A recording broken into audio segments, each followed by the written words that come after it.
suganahay waa gurigayga gurigii shalay la dumiyay wuxuu ku yaalaa galbeedka magaalada Boorama airportkii baa hadda wax yar noo jira airportkan u dhownahay laba week markaan joogay dalka ayaa horta gurigan lagu qoray dumis jigjiga maalin weekan ka imi baa dumista lagu qoray maalintii dumista lagu qoray waxaan la hadlay ninka maayarka ka ah magaalada Boorama habeenkii markaan garaacay aan ku yiri walaal gurigayga dumis baa lagu qoray say wuxuu jiraan wuxuu igu yiri gurigaagu 2 bilood haduu ka horeeyay kuma jiro dumista guriyaha la dumin doono dhismayaasha la dumin doono buu yiri waa wixii 2 bilood kadib la dhisay wixii ka horeeyay kuma jiraan maalin kadib halkan baan ku ballamiyay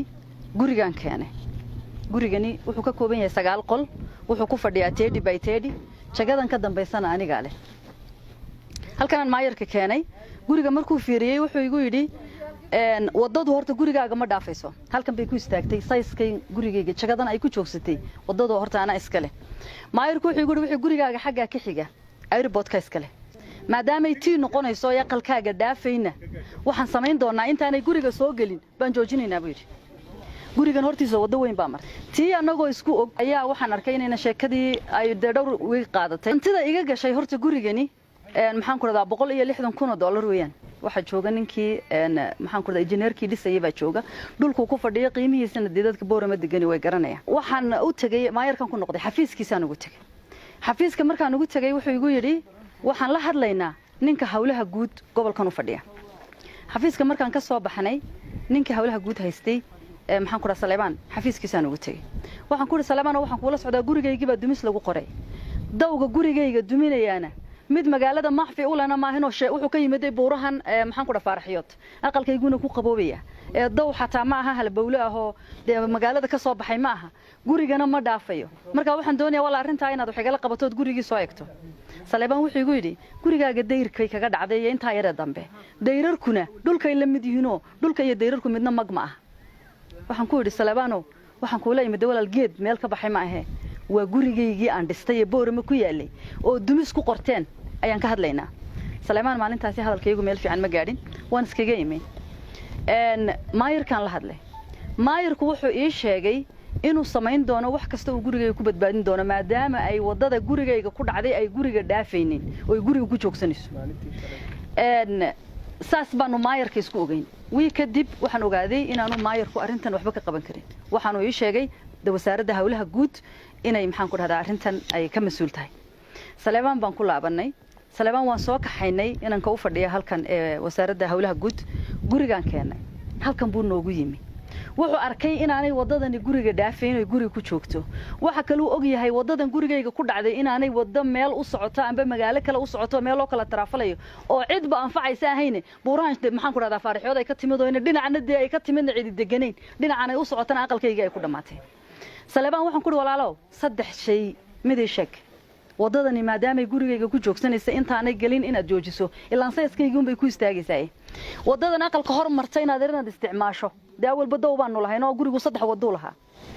iyo inaad lacagtayda ii celiso guriga sida doonto baad ka yeesho hor dadka waxaan u sheegayaa dad badan baa waxay leeyihiin waxa kugu dhacay sidan daw baa dhacay waxa baa dhacay wax way kugu dhici karaan meesha aad adigu leedahay gadatay anide meeshan layma siinine maalkaygan ka bixiyay guriga xoolahaygan ku dhistay dhulkan ana gatay waan cashuuray Soomaaliland $1,200 bay 3 sano ka hor igu cashuurtay dhulkoo kali haatay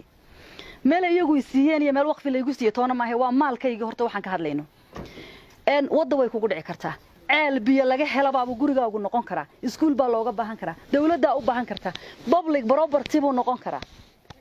laakiin xeer buu leeyahay oo xoolahaaga hadii loo baahdo waa in lagu qiimeeyo adigana maalkaagii lagu celiyo sababta gurigaagii lagaaga qaadayana lagu sheego sheekadu halka markay inamada noo mareysay waxa la igu yiri nin baa ka imanaya bari wasaaradda hawlaha guud haysta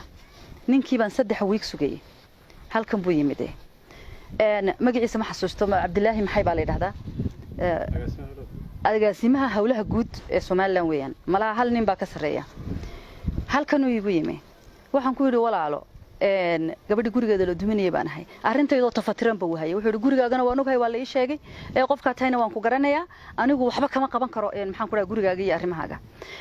wuxuu yiri anigu nin ma yihi engineer ma yihi hawlahani waxa weeyaan waa siday wax lagu sheegay wax u dhaceen waxba kama bedeli karo waxaan ku yiri in adeer Soomaaliland geed baa xaq helay oo dawga hareerihiisa la mariyay laga leexiyay waxaan ka hadlaynaa geed ma ahe waa guriga waxaad ii sheegtaa xaqa uu geed helay ee gurigayga heli waayay inankii intaasoo ka xanaaqay furku tuuray oo baxay sidii baanu isku ogeyn guriga la iigu yimi anigoo raba inaan maalinta hadlo waxa la iigu yiri hadlin waxa maqan bada saafkii gobolka bada saafka sug bada saafkii baan sugayay sidoo kalena waxaan la hadlay maxaan ku dhahdaa inamaan la hadlayo waxa la ii ballamiyay ninka hawlaha guud ba haysta ayaa la ii ballamiyay ilaa Cabdilaahi Abakar kiibaan maxaan ku dhahaa ballantiisa la iigu maqnaa anigu dalka rasidan kuma ihi marti baan ku hay tigir baan soo goostay mar walba tigir baan bedelanayo dib u dhigayo nimankan inta daba soconayo de 2 bilood iyo maalmaha la ila meereysanay iyadoo sidaa tahay oo maaragtay aan sugayo maxaan ku dhahdaa inaan baro saabkii gobolka sugana aan dadkii ka ogolaaday aan minkan inaa bakorna maxaan ku dhahdaa aan ballantaas in la iga soo sameeyo ka ogolaaday ayaa shalay waxa lagu ku soo waabaristay aqalkayga carfiidad la galiyay horta dad baa waxay leeyihiin guriyo badan baa la dumiyay guriyo badan lama dumin gurigayga la dumiyay shalay guriga halkan ku yaala abtigay baa leh faami baan nahay inaan kan gurigiisa shalay isagana carfiidada la galiyay faami baan nahay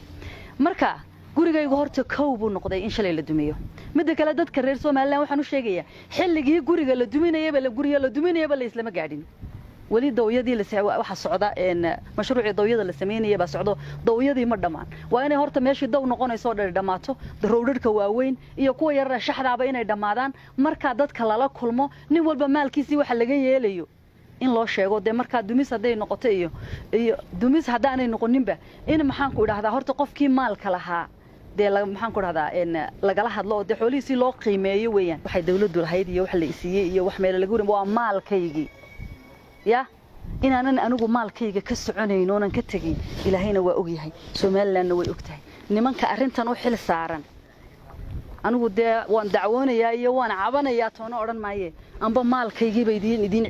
celino de waxaan xaq u lahaa xaqaygaad marinaysaan oo qasaara burburka inta la eeg la gaarsiiyay oo gurigii caruurtayda carfiidad la galiyay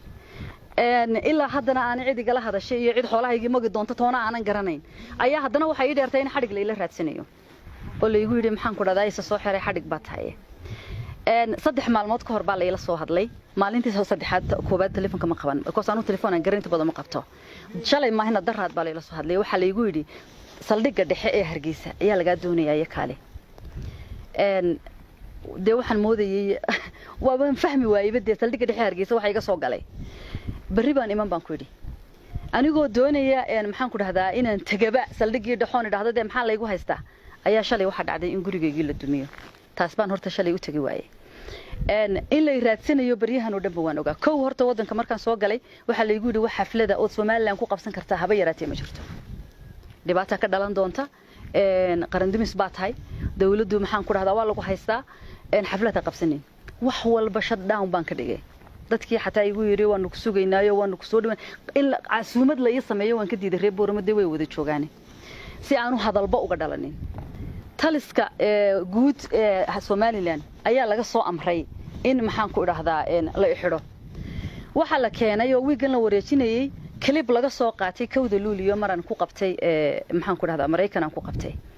على قرن دمس باتهاي على كصوماليا هرجيسة كجه هستي وحلا هي كليبيات هرجيسة قد ضبطت على كصوماليا كجه هستي فلان ورد ده فيديو ده إنه كنا ويقروح بدنا له هيدا إنه من كاسي شيء عد كودينا وان هي أنا جو فنانة صوماليات بانه ومد الصوماليات بقى اسمان هذا حمر جوكتي هذا جبوت جوكتي هذا جوجة جوكتي هذا هالجن جوكتو أنا جو هرت شعبي الصوماليات هذا تين واد اسمنتي سياسي أنا جو ميه سياسة دين أنا جو وحبي مجلين على كان دونا إنه يسكره ستيت كان دونان كيسي كرا دولة دونان هيسي كرا مدحوينها دونان تاغيري كرا قف حرة أيانا هاي Soomaalinimada idana cid uma daba fadhiisan naag Soomaaliyeed baan hayde marka ninkii doonaya inuu aniga xoreynimadan yar soo hanjabay ilaa saaka dambi kalaad gashayo amar diidaad samaysay bay yiraahdeen oo soo xirin weyday shalay ta maxaan isxireeyaa xaafadeydii baa badcarfiidad mariseene anigoo raba inaan Hargeysa tagaa shalay gurigayga la dumiyo la igu dhiiso soo xire horta mid baan idin sheegayaa inaan idin imaado waan diiday anigu kaboor ma la tagi maayo ka Hargeysana tagi maayo xaniiyay doontay in aniga inta la ii yimaado la xiro inta xoolaha iga la burburiyay xarig la iigu dari maayo calanka Soomaaliyana gurigaygu inuu u dumay Soomaali way ogtahay anna waan ogahay de waxa ka dhigay baaba taas aba ma fahanteen anigu Soomaalinimadayda farmaajana uma daba fadhiisanayo Muuse Bixin uma daba fadhiisanayo Ismaaciil Cumar Gelin uma daba fadhiya naag Soomaaliyeed baan hooyada yaabay anoo Soomaaliya i dhaleen anoo Soomaalina waan dhiman doonaa ninkii iqaadaya aniga xidhaya Hargeysa xoog igu geynayo raydeer halka ma jooga Imaam Naafic ku baro Qur'aanka Kariimka iyo culumta diinta Islaamka adigoo jooga hoygaaga iyo goobtaada shaqo adigoo ku baranaya hab casri ah oo online ah والذاريات ذروا والذاريات كل أركان dugsiga online-ka barashada Qur'aanka Kariimka Imaam Naafic waxa uu bulshada ugu bashaareynaya inuu higaada kugu bari doono 6 bilood oo kaliya Imaam Naafic online waxa uu sidoo kale hab fudud oo online ah kugu baraya Qur'aanka Kariimka tajwiidka iyo axaadiista adigoo jooga hoygaaga